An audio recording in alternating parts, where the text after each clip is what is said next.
So every year Google puts out their year in search, which is always an interesting look back on the year, the trends, what happened, and just kind of current events. I always end up looking at it and going directly to the food and recipe section. It's always fun to see what was really popular that year. In the US, the Grimace shake was the most searched recipe, which is embarrassing. However, worldwide is a different story.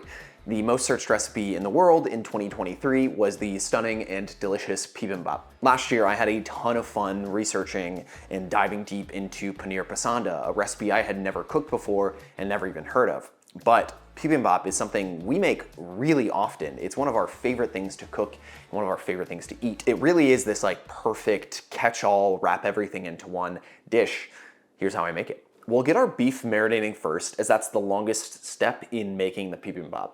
This is just a top round steak, which is pretty cheap and pretty lean, perfect for marinating. You could splurge on a ribeye or a sirloin, but those are much pricier. We're gonna slice this thin and against the muscle fibers you can see when you look at it from the side. If you cut against those fibers, you're gonna be helping your jaw out, as you won't have to chew as much. It's a nice way to make cheap cuts more tender. Another way to help is with a slightly acidic marinade. To our thinly sliced beef, grate in 2 cloves of garlic and add in a tablespoon of soy sauce, a teaspoon of toasted sesame oil, and a teaspoon of sugar. Korean marinades often have a sweet acidic fruit to help with the tenderizing, Asian pear, any tart apple, pineapple, etc. This is just a sweet lime that I found at the market, so I'm gonna use the juice of half of one. If you're gonna use a whole fruit like an Asian pear or a Granny Smith apple, grate in about a tablespoon with a box grater. Season this with a heavy pinch of salt and give it a mix. Cover this and put it in the fridge for at least half an hour. I pretty much just leave it in there for the time it takes to prep everything else. Bibimbap itself means mix rice in Korean, which is a perfect definition.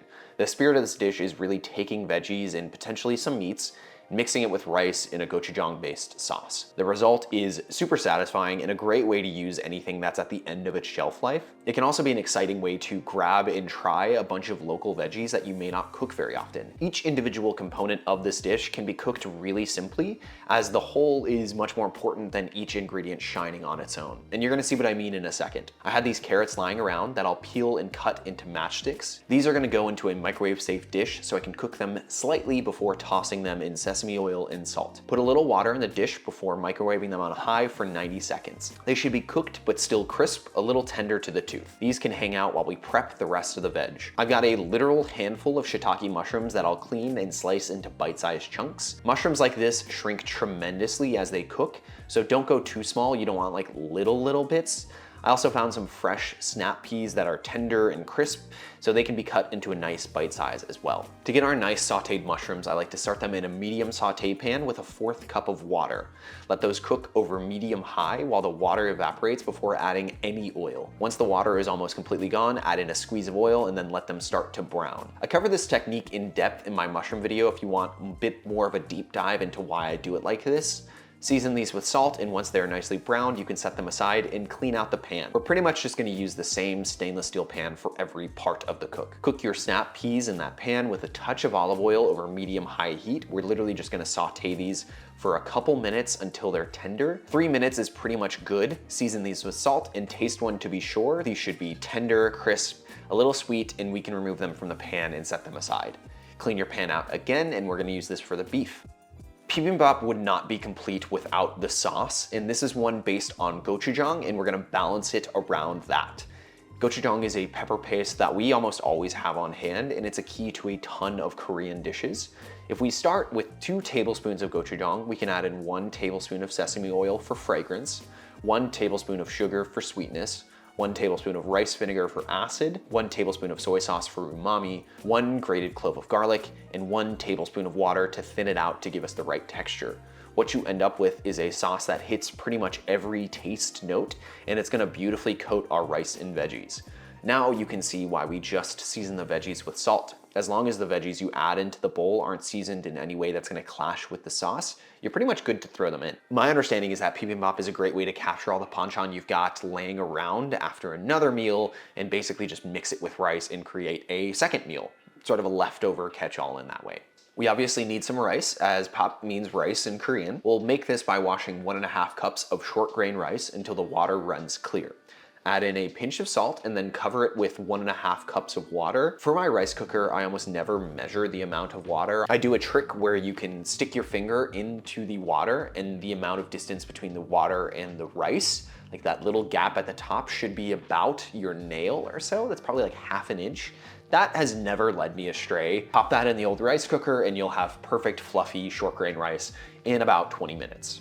The final 2 components that we need are gonna be cooking the marinated beef and making some runny yolk eggs. Remove your marinated beef from the fridge and take the same pan that you used for the veggies and get it hot over medium-high heat. Once it's nice and hot, add in a little cooking oil and drop in your marinated beef. There are a couple things that are gonna take place to get this cooked correctly. First, we're gonna need to accept that this is not gonna be super tender or rare. It's gonna be impossible with a thin cut like this, and that's okay. To make up for that, we're gonna get some nice browning if we cook this over medium-high. If we keep this over medium-high, the water is gonna cook out and the sugar is gonna start to caramelize. We need to make sure that the sugar doesn't burn as the water leaves the pan. It's gonna happen pretty slow at first, where you're gonna see a lot of bubbling, and then you're gonna hear the pan change. You're gonna hear that the water is gone, and you're gonna start hearing that like sizzle instead of a bubble, and that's when it really, really starts to happen. As long as you keep it moving and keep an eye on it, you're gonna have a great time. I always sneak a piece from the pan to be sure that the seasoning is spot on. It's pretty hard to tell with marinades. Mine needed a little bit more salt, but then we can remove it from the pan, set it aside, and we can finish the last piece of the puzzle, the sunny side up egg. In a small nonstick pan over medium heat, add in a little cooking oil and then crack in 2 eggs. I don't love a snotty white on my egg, so I like to cover them and let them cook until the tops are done along with the bottoms. It's a tough balance as you still want the yolk to be runny. As long as the whites are close to be done though, they'll be fine when you mix them in with the hot rice.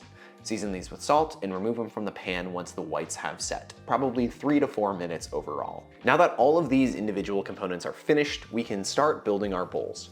Lay down a mound of rice and top it with all of the accompaniments. Our sauteed mushrooms can go on, along with the carrots and snap peas. I like kimchi on mine, which is pretty classic. I just get it from the store and then cut it into smaller pieces with some scissors. Add on that marinated beef and a healthy tablespoon or more of the sauce that we made. It's pretty spicy, so taste it to see how much you're gonna want on your bowl. I like more than my wife does by about a tablespoon, so it's really gonna depend on your own taste here. Top that with our sunny side up egg, a little green onion, and some sesame seeds are always nice. For extra credit, you can use one of these clay pots called dulsats to make a bibimbap with a crispy rice edge. Simply get the pot hot and add in a little sesame oil and then press your rice into it. Use like the back of a spoon or a spatula to really get it close and up against that hot edge.